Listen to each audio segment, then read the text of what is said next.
Imaginez un instant un foyer, un lieu censé être rempli d'amour et de paix. Mais que se passe-t-il lorsque certaines choses, cachées dans l'ombre, s'interposent entre vous et votre Créateur? Oui, ces objets apparemment innocents peuvent créer une distance que vous ne soupçonniez même pas. Pensez à cela. Que diriez-vous si l'un de ces objets était la source de désaccord dans votre relation avec Dieu? Comment réagiriez-vous en découvrant qu'une simple décoration, un livre ou même une habitude pourrait altérer votre connexion spirituelle? Prenez un moment pour réfléchir aux choses qui vous entourent. Y a-t-il des éléments dans votre maison qui pourraient en réalité être des obstacles? Ce n'est pas juste une question matérielle, c'est une question de foi et de lien.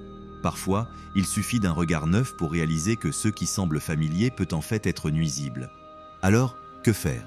Comment pouvez-vous purifier votre environnement et par conséquent, votre cœur?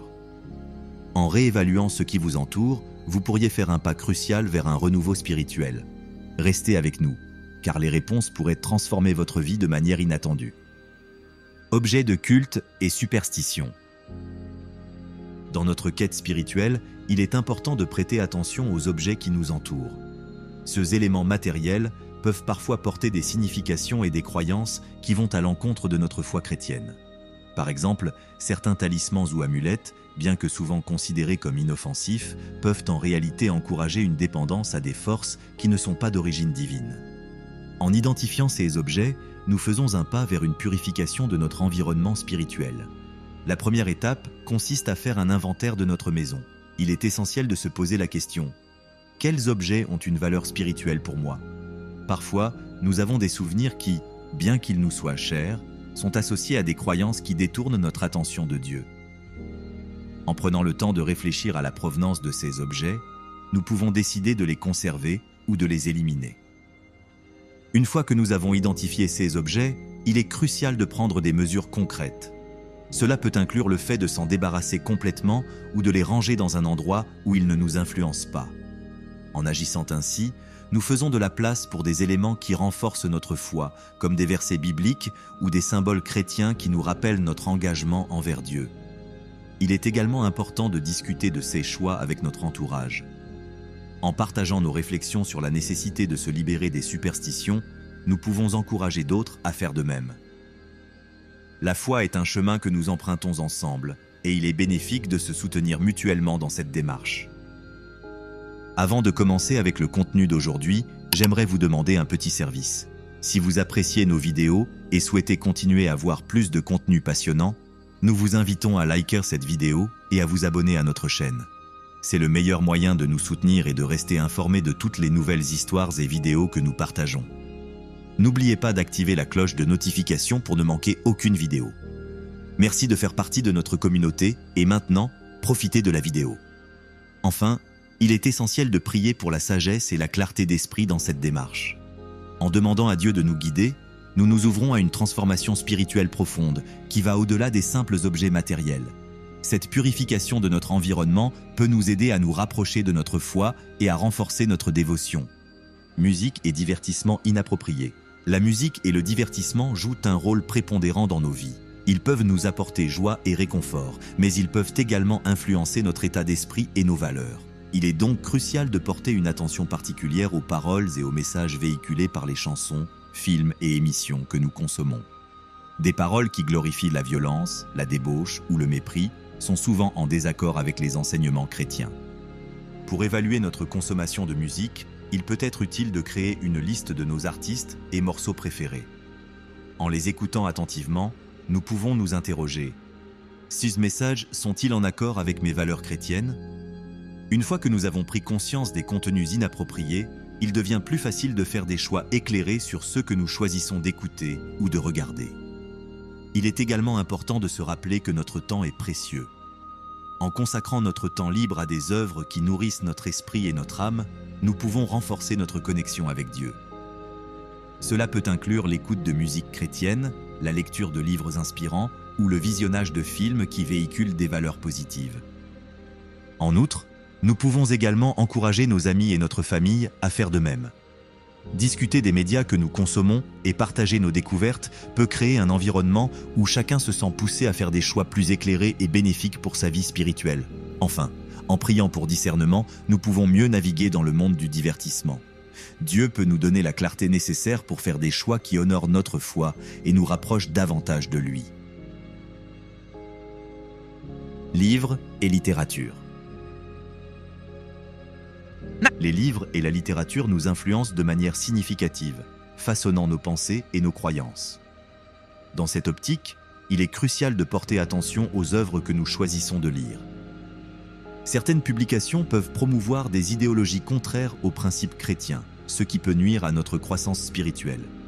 Par conséquent, il est essentiel d'examiner attentivement notre bibliothèque personnelle. Commencez par faire le tour de vos étagères. Prenez le temps de lire les titres et les résumés des livres que vous possédez. Posez-vous la question: ces livres renforcent-ils ma foi ou la mettent-ils en péril? Parfois, il peut être difficile de se séparer d'un livre que nous avons aimé, mais il est important de garder à l'esprit l'impact qu'il peut avoir sur notre mentalité. Une fois que vous avez identifié les livres qui ne correspondent pas à vos valeurs, envisagez de les donner ou de les vendre. Cela ne signifie pas seulement se débarrasser d'objets matériels, mais aussi faire de la place pour des œuvres qui inspirent la foi, l'amour et la sagesse. La lecture de livres qui renforcent notre compréhension des Écritures ou qui partagent des témoignages de foi peut nous aider à grandir spirituellement. N'oublions pas également d'inclure nos enfants dans ce processus. En les guidant dans le choix de leur lecture, nous pouvons leur enseigner l'importance de sélectionner des livres qui nourrissent leur âme. Cela peut être une belle occasion de passer du temps ensemble, de discuter des messages véhiculés par les livres et d'apprendre les uns des autres. Enfin, prions pour que Dieu nous éclaire dans nos choix littéraires. En lui demandant de nous guider, nous pouvons être assurés que notre sélection de lecture contribuera à notre épanouissement spirituel et à notre connexion avec lui. Décoration et images religieuses. Les décorations et les images que nous choisissons d'afficher chez nous peuvent avoir un impact significatif sur notre vie spirituelle. Certaines d'entre elles peuvent devenir des objets de vénération, détournant notre attention de Dieu pour se concentrer sur des créations humaines. Ainsi, il est important de réfléchir à ce que nous avons dans notre environnement et à la manière dont cela influence notre foi. Prenez le temps d'examiner les décorations de votre maison. Y a-t-il des images ou des statues que vous considérez comme sacrées?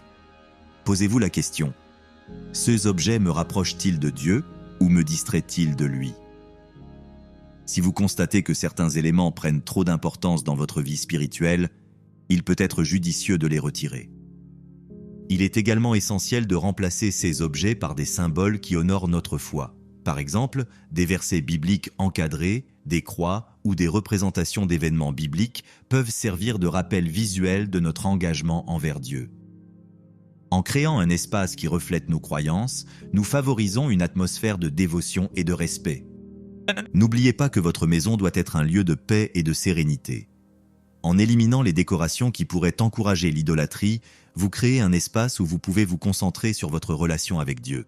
Cela peut également servir d'exemple pour les membres de votre famille et vos amis, les incitant à réfléchir à leur propre environnement.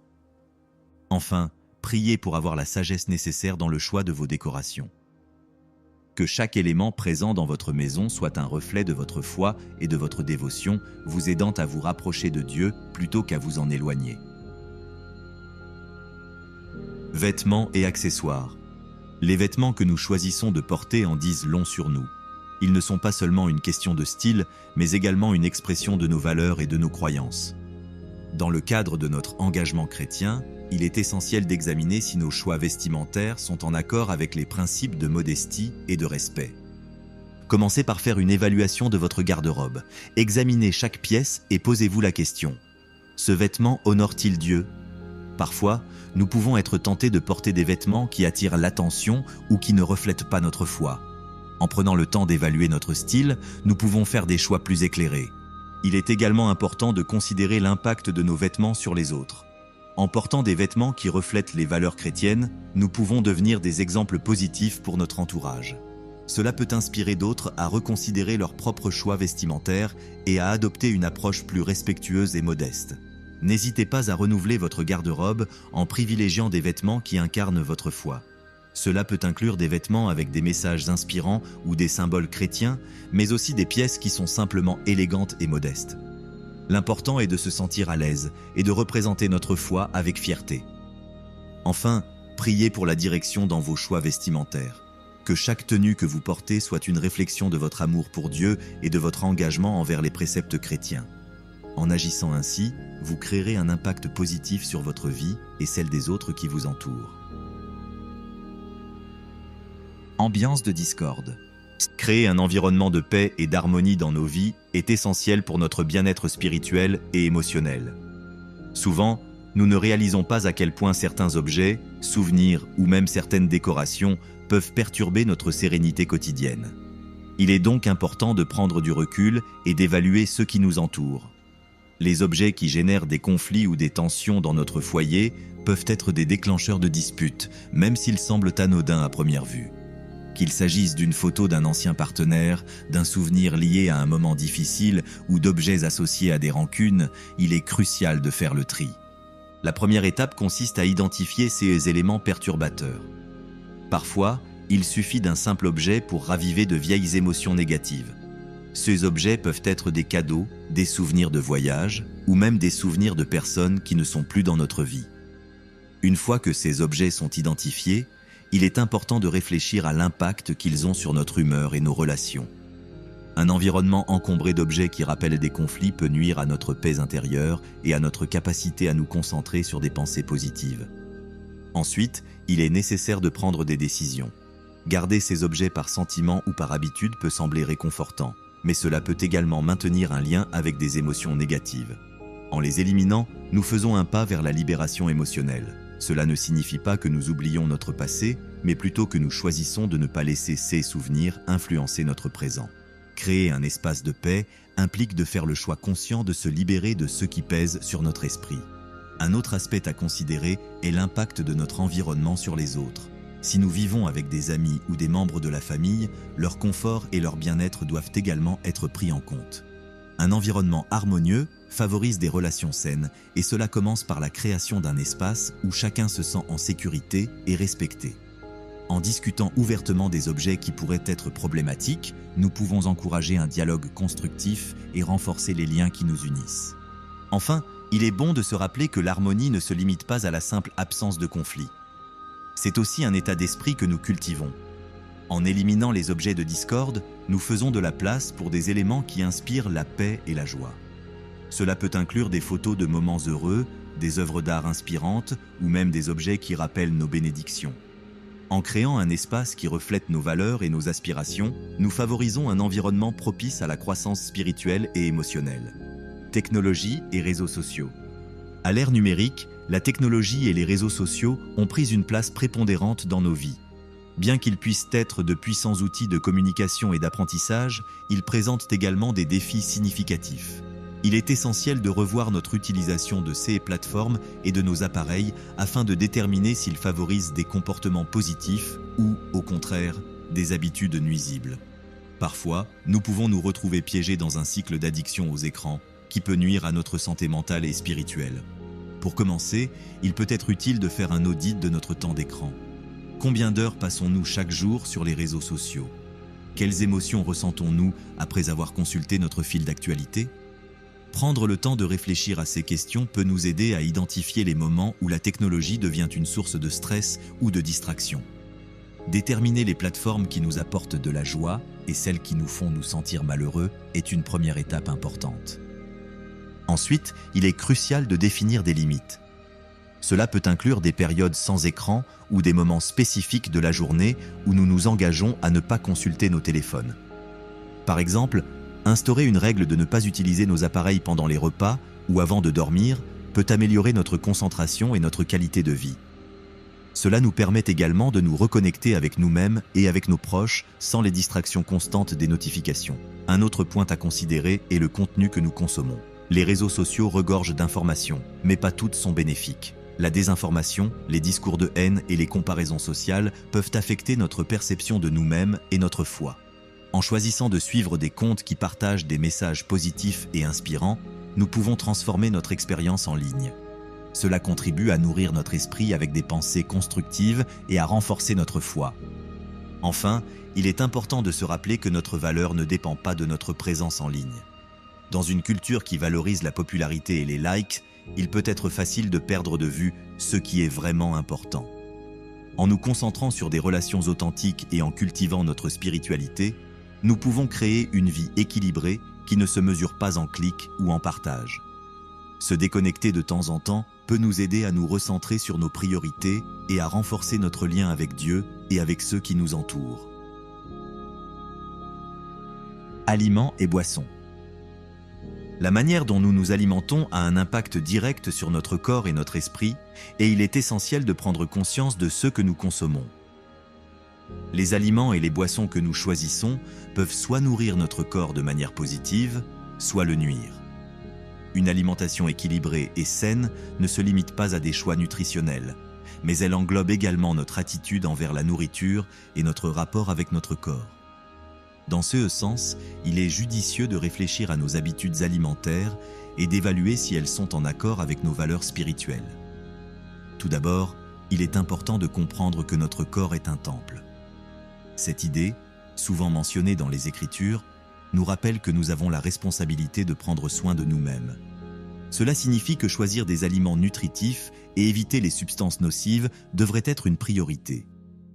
En intégrant davantage de fruits, de légumes et d'aliments complets dans notre alimentation, nous pouvons améliorer notre santé physique et, par conséquent, notre bien-être mental. De plus, il est crucial de réfléchir à notre consommation de substances potentiellement nuisibles. L'alcool, par exemple, peut être acceptable en modération, mais il est important de connaître ses limites et de ne pas laisser cette consommation devenir un obstacle à notre santé spirituelle. Les dépendances, qu'elles soient physiques ou émotionnelles, peuvent nous éloigner de notre chemin spirituel et nuire à notre relation avec Dieu. Prendre conscience de ces comportements et chercher de l'aide si nécessaire est un pas important vers une vie plus saine. Nous devrions également porter une attention particulière à notre rapport à la nourriture. Parfois, nous avons tendance à utiliser la nourriture comme un moyen de gérer nos émotions, que ce soit pour célébrer, pour consoler ou pour passer le temps. Il est essentiel d'apprendre à écouter notre corps et à distinguer entre la faim physique et les envies émotionnelles. En cultivant une relation saine avec la nourriture, nous pouvons également développer une meilleure image de nous-mêmes et renforcer notre confiance en Dieu. Enfin, il peut être bénéfique de prier sur nos choix alimentaires.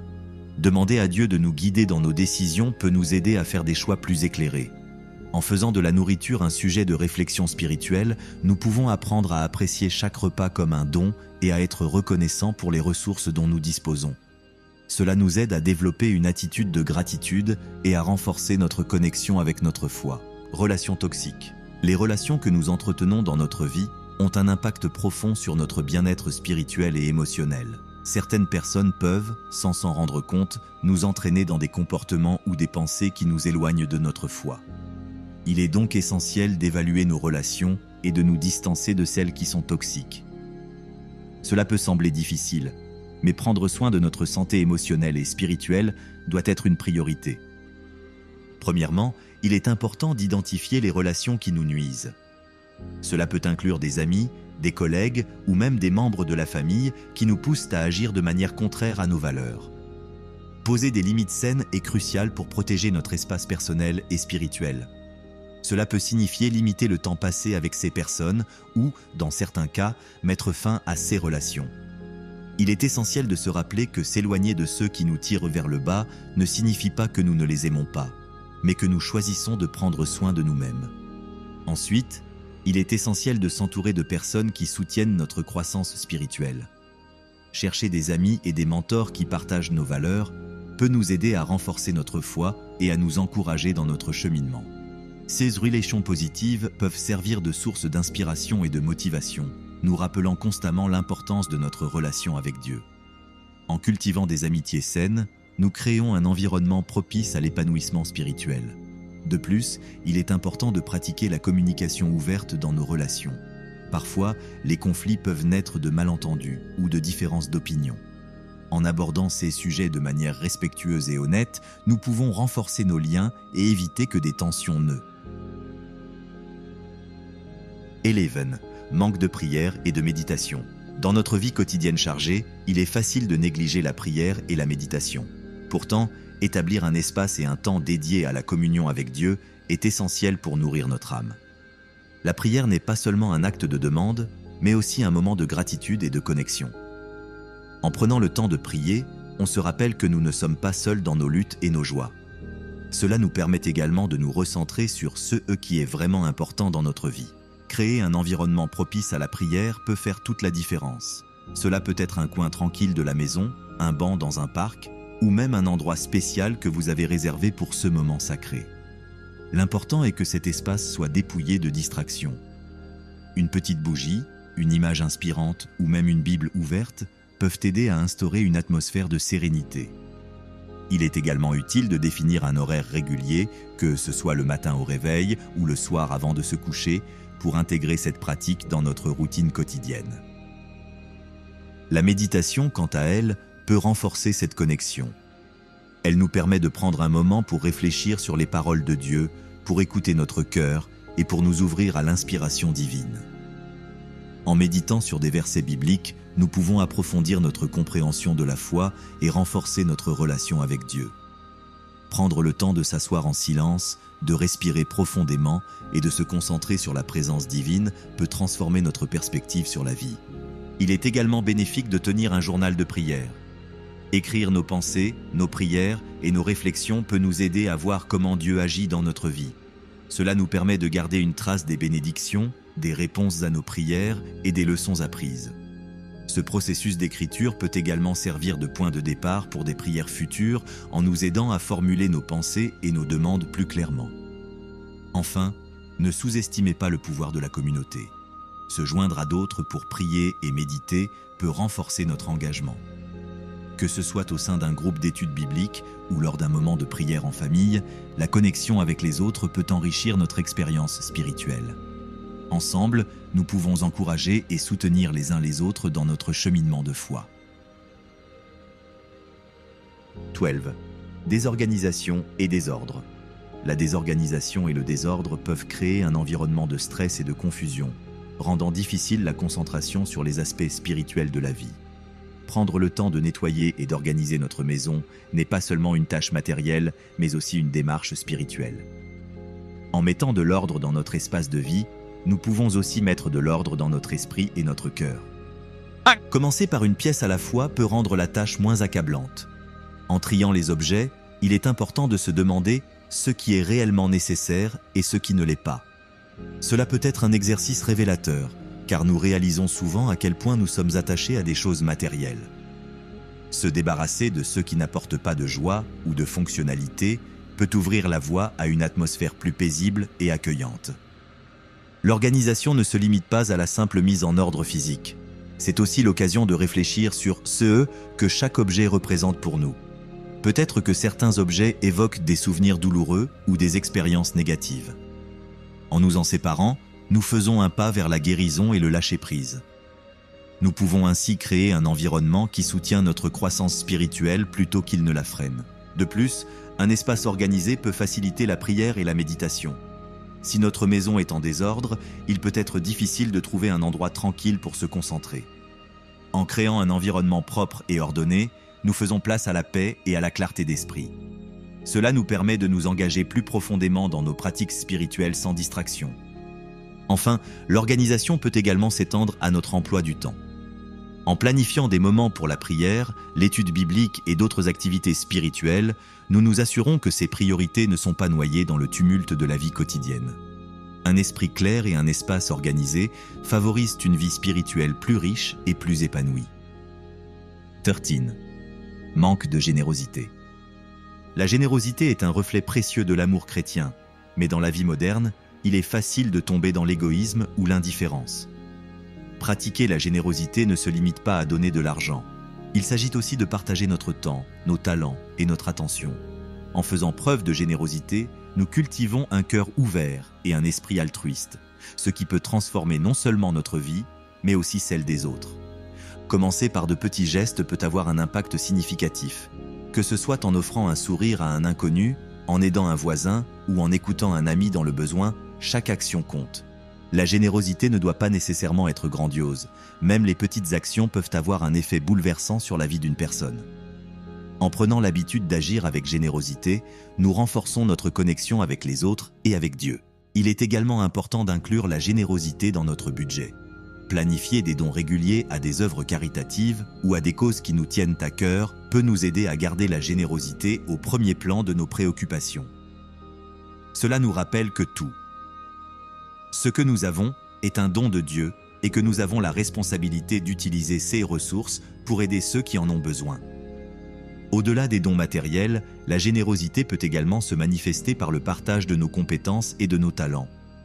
Que ce soit en enseignant à quelqu'un une nouvelle compétence, en offrant des conseils ou en passant du temps avec ceux qui sont seuls, nous avons tous quelque chose à donner. Ces actes de service peuvent apporter une immense joie, tant pour le donneur que pour le receveur.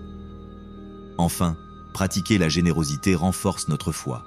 En donnant sans attendre en retour, nous faisons confiance à Dieu pour subvenir à nos besoins. Cela nous rappelle que la vraie richesse réside dans les relations et les expériences, et non dans les possessions matérielles. En cultivant un esprit généreux, nous nous rapprochons de l'amour et de la grâce de Dieu. 14. Déconnexion avec la parole. La parole de Dieu est un guide essentiel dans notre vie spirituelle, mais il est facile de se laisser distraire et de perdre cette connexion. Créer un espace pour l'étude biblique régulière est crucial pour nourrir notre foi et notre compréhension des enseignements divins.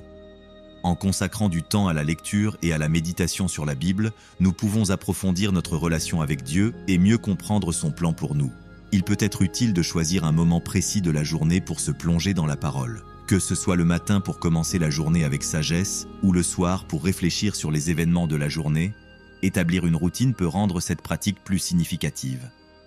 Un endroit calme, loin des distractions, peut également favoriser une meilleure concentration et une connexion plus profonde. L'utilisation de ressources supplémentaires peut enrichir notre étude biblique. Que ce soit des livres de commentaires, des études en groupe ou des applications dédiées, ces outils peuvent nous aider à mieux comprendre les contextes et les significations des écrits sacrés. La communauté joue également un rôle clé. Discuter des passages bibliques avec d'autres peut offrir de nouvelles perspectives et renforcer notre compréhension collective. En outre, il est important de ne pas se limiter à la lecture, mais de s'engager activement avec le texte. Écrire des réflexions, poser des questions et prier sur ce que nous avons lu peut transformer notre étude en une véritable conversation avec Dieu. Cela nous aide à intérioriser les enseignements et à les appliquer dans notre vie quotidienne.